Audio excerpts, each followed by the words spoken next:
friends, what's happening? What's shaking? What's going on?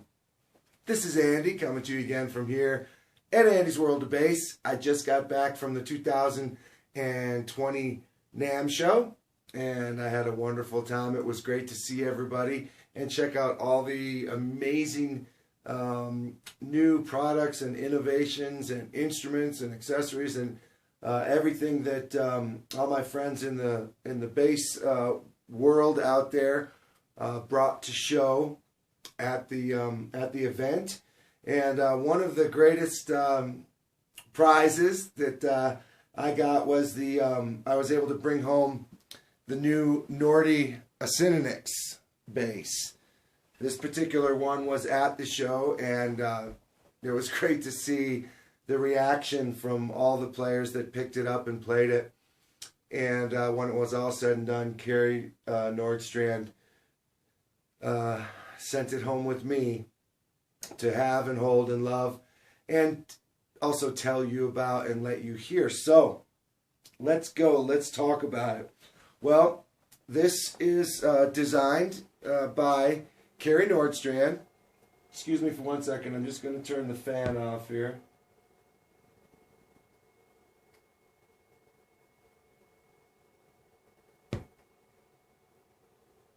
Holding the button, it shuts the fan off. Okay. So it's designed by Carrie Nordstrand, obviously. And it's based on an instrument that was originally from the 1960s that was made in Italy. That was the inspiration from it. And then he took that basic inspiration and really evolved it into his own thing. And that's what we have here, which is a short scale bass guitar, 30.7 scale. Short scale basses have a really cool tight low fundamental, and they really cut through the mix very well, and they also really behave well in gigantic subwoofers. So when you're playing like on a big stage with big front of house kind of sound, playing a short scale bass, just from a live sound standpoint, front of house engineer, you're able to get a really tight, well-behaved and defined low fundamentals out of short scale basses. They also record very, very well. So throughout the history of bass guitar, a lot of people have used short scales in the studio. A lot of people have found them comfortable and lightweight and easy to play in a live application. So they're kind of making a comeback. And this one is arguably one of the best on the market at the moment. It's brand new, so they're taking orders for them now. This particular one is the Indonesian manufactured version that will sell on the street for $799. And they're already taking deposits, so you can make a $300 deposit, and you will be able to get one of the first large batch that's coming over. This particular instrument is from the final round of samples, meaning the factory made a first batch of samples, and they made some tweaks to it, and then they made a second batch, and that's the process of working with an overseas factory, is that you get the manufacturing exactly where you want it, and when you're ready and you feel like the instrument is 100% good to go, then you get a big order of them, and that's where we're at. So they're taking deposits, getting ready to do that. The bass was really well received, has been well received by many players, many very accomplished bass players from generations of professional careers that have spanned a wide variety of styles and have worked with a wide variety of artists, so the instrument is appealing to a lot of different types of players, and I'm about to show you why. Okay, let's talk about the specs real quick. It has Hipshot hardware, Hipshot lollipop tuners, and a USA custom Hipshot bridge that was designed specifically for this bass. The hardware is actually like a matte chrome, so it's not shiny chrome, which ties into the overall vintage aesthetic. very nicely. These small details make a big difference to me, you know, that, you know, super bright, shiny chrome hardware on here wouldn't be as cool as the matte, in my opinion. So Kerry was smart to do that. Nice maple neck. Has a nice radius fingerboard, very comfortable, easy to play. Perhaps the coolest and most interesting thing about it is that it has push-button controls for pickup selection and for tone voicings, tone filtering. So you have 4 buttons up front here and 4 buttons in the back. The ones up front select the pickups, and the ones in the back are tone shaping. So starting with these 4 buttons here, 1, 2, 3, 4, you have both pickups, just the front pickup, just the back pickup, and then if you push them all in, you have series mode of both pickups, and that is a really cool sound. So we'll go through and we'll check it out and we'll listen to it. We'll start with both pickups.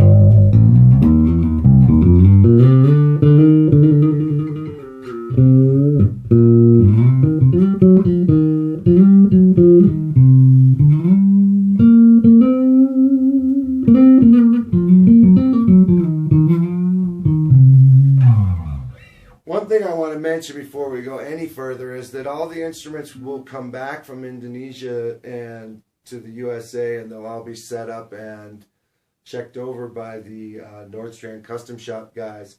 So it ensures that it's not a bass that's coming from overseas in a cardboard box and directly to you. It actually will visit the quality control process at Nordstrand Audio.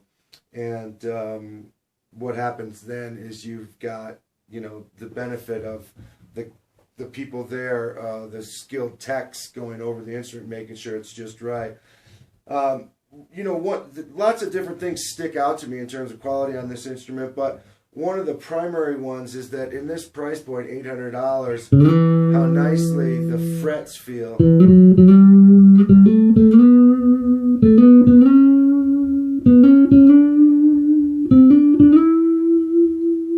How well they sing. How well they bend. With no grind, no grit, no fret grit. All pitch.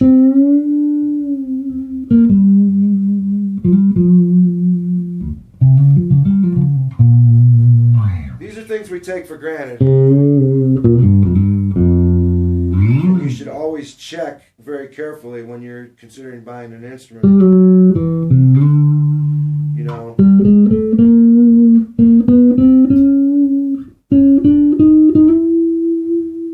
How well does it play up high on the instrument, and how well do the frets sing and ring?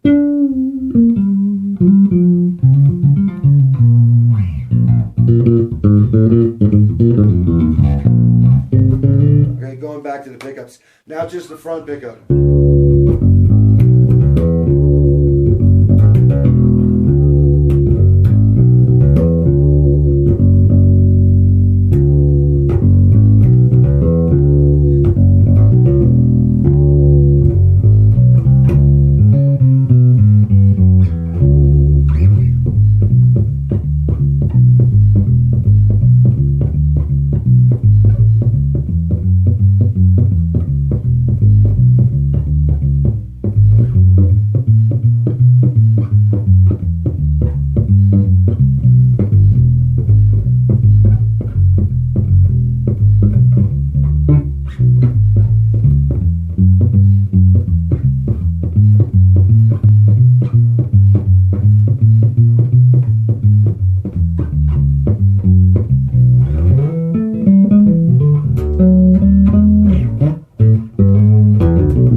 for a front pickup sound. I think it's killer. Now we're going to go to just the back pickup. And by the way, the EQ settings are all at the in the flat position.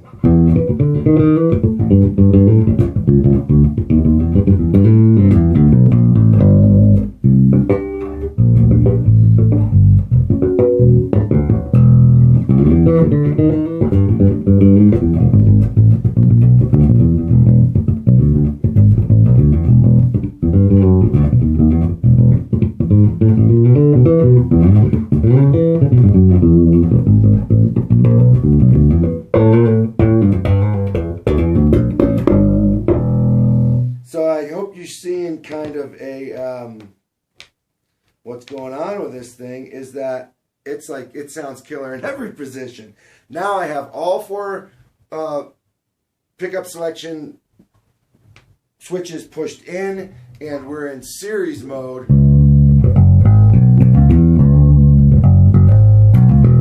And it gets like twice as big, and that's my favorite. That's my favorite setting.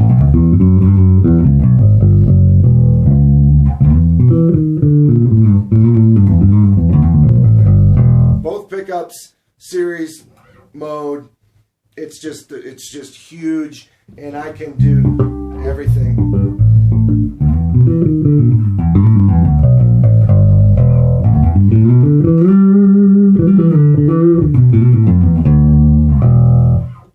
Now we'll go to the tone selection switches. It's been in flat. What you have is you have a flat, then you have a kind of traditional slight tone knob roll off setting, a more extreme tone knob roll off, and then you have like a scoop, a sort of a mid scoop. So this is flat.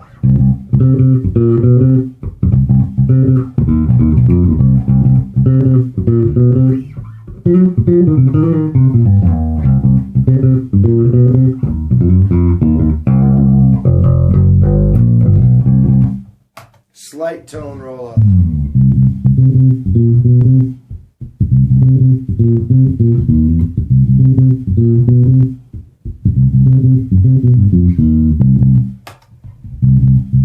Megatone roll off.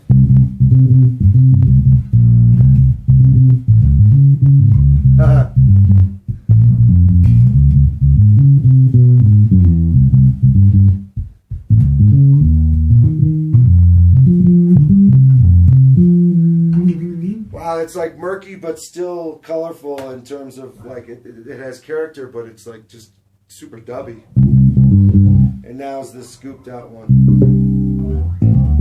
Contour.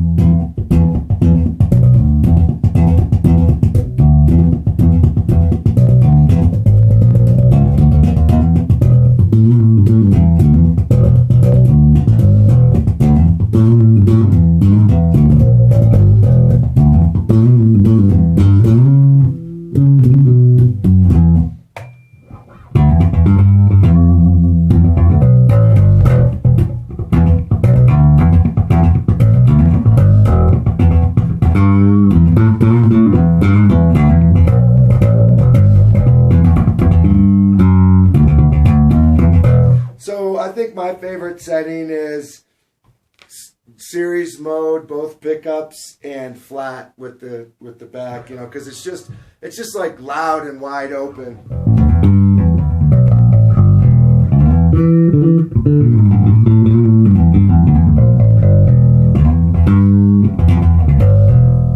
Maybe the just the back pickup.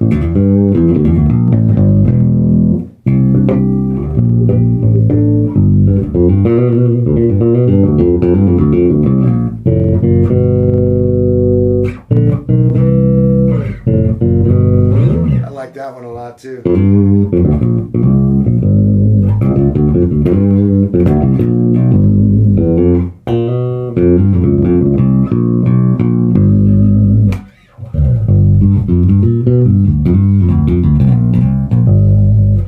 both pickups not in series, in parallel.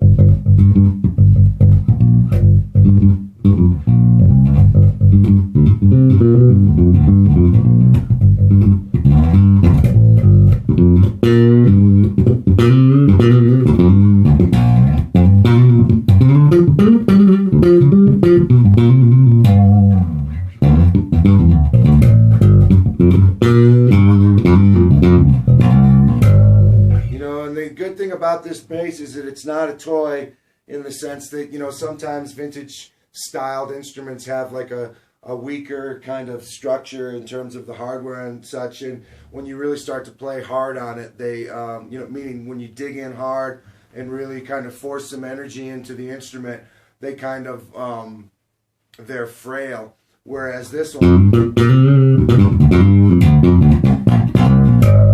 I can throw everything I got at it, and it's super burly. I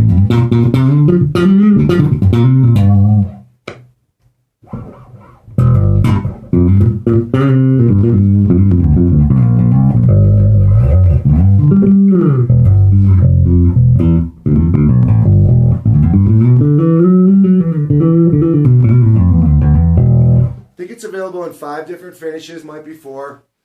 I'll have to look that up again and kind of study up on that. I like this color, and you know, I'm stoked. I'm so happy for Kerry, because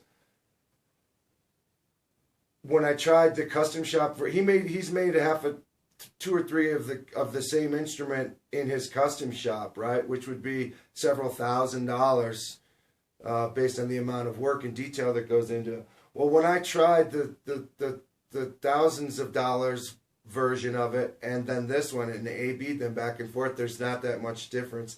So that's the ideal scenario, is when you can design something design it first in your custom shop and then create an affordable version of it. But the affordable version of it doesn't suck. It doesn't lack. There's not a big, huge division between the actual quality, function, playability, aesthetics, and everything about the import version, the affordable version, as compared to the custom shop version. Yeah, the custom shop version has a lacquered neck and flamed wood, and you know, some finish type details that are what makes it cost more. But there's not, and maybe the hardware is slightly upgraded or whatever, and the tuners, you know, but the pickups and the electronics and the functionality, playability, overall aesthetic are the same. They're very similar. So that's a win. That's a winning situation, you know, where you can create bring an instrument into the marketplace that's affordable, but it holds up. You know what I mean? By comparison to its custom shop big brother, let's say.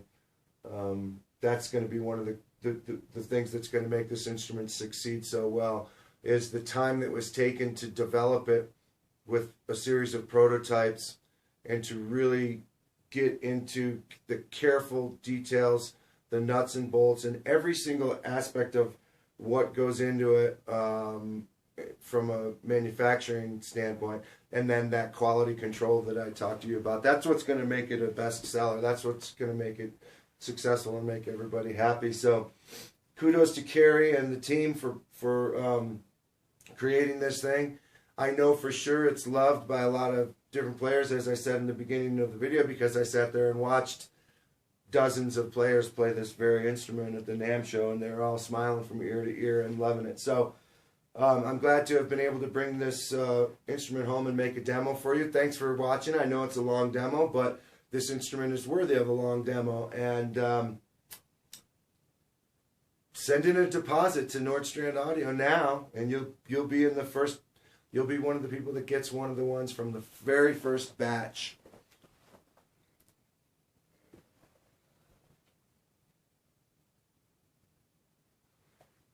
Thanks, everybody. We'll see you next time. More to come. Peace.